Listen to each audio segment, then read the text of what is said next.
So here to discuss this along with some other space issues making headlines, I'm joined by Jeff Manber, a space entrepreneur and author of the book, Selling Peace. Hi. Jeff, thanks for being with me. Sure. I appreciate it. So like I had mentioned in the piece, it's still kind of pricey. You have these trips ranging from, what, $75,000 to $250,000.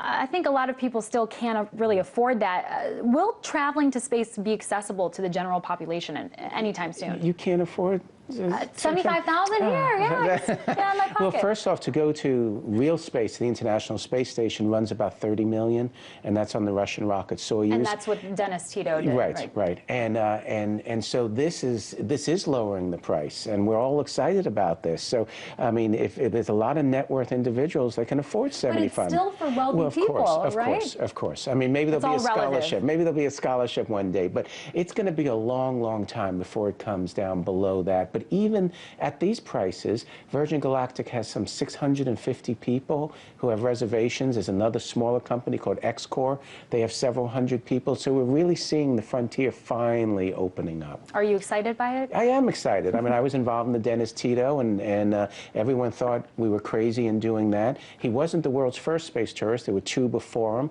And so it's happening step by step by step. And so it's just great because they come back and they talk about it. Right. And what do you think the potential is? I mean, do you think we could one day have this be a functional form of transportation the way we use airplanes? Yeah, it has to be. I mean, it can't just be for space. There are a lot of people, like Sir Richard Branson with Virgin Galactic. He talks about wanting it to be a point-to-point. You go from San Francisco to Bangkok in 45 minutes. So you don't only have space goals with this technology.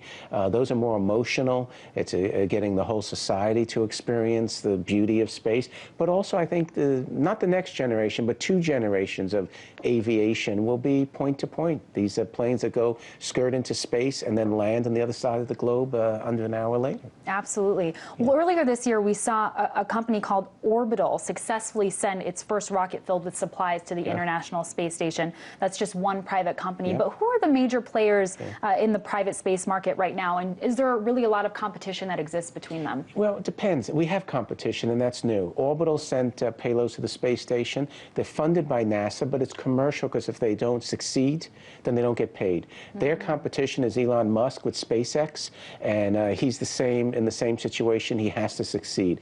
That's going to the space station. And then below that, you have Virgin Galactic doing suborbital, Xcore doing suborbital. Elon wants to take manned missions to Mars. And my company, NanoRacks, we had cargo both on SpaceX and Orbital. And for us, there was no NASA, no government funding. We have real customers. And so it is a new marketplace. It isn't. And going off of that, you know, with NASA's funding really sort of starting to dwindle, private industries are picking up the slack. What are the implications, you think, of really privatizing this industry? I mean, is it a good thing, a bad thing? Well, I kind of think it's a good thing. You're biased, I'm biased, but I'll tell you why I think it's a good thing, and that is government should not be involved in low Earth orbit, we call it. It's fairly routine now. We don't want the government doing things unless it's cutting edge. The government's not involved in aviation. Boeing and Airbus, you know, makes the planes. It doesn't design the cars. Government doesn't design our computers. Why should they design our launch vehicles now? So for us, it's very exciting. Let NASA go to Mars. Let NASA do asteroid things and cutting-edge science, and let the private sector do what we do best, which is operations. So it's a good thing. Well, I want to turn to one more thing that's making headlines, because not only do people have the ability to visit space, but apparently space can visit us. As we saw this happen this past February in Russia, we had that meteor, injured 1,200 people. You know, research this week came out saying this is actually going to be happening 10 times more than scientists originally thought.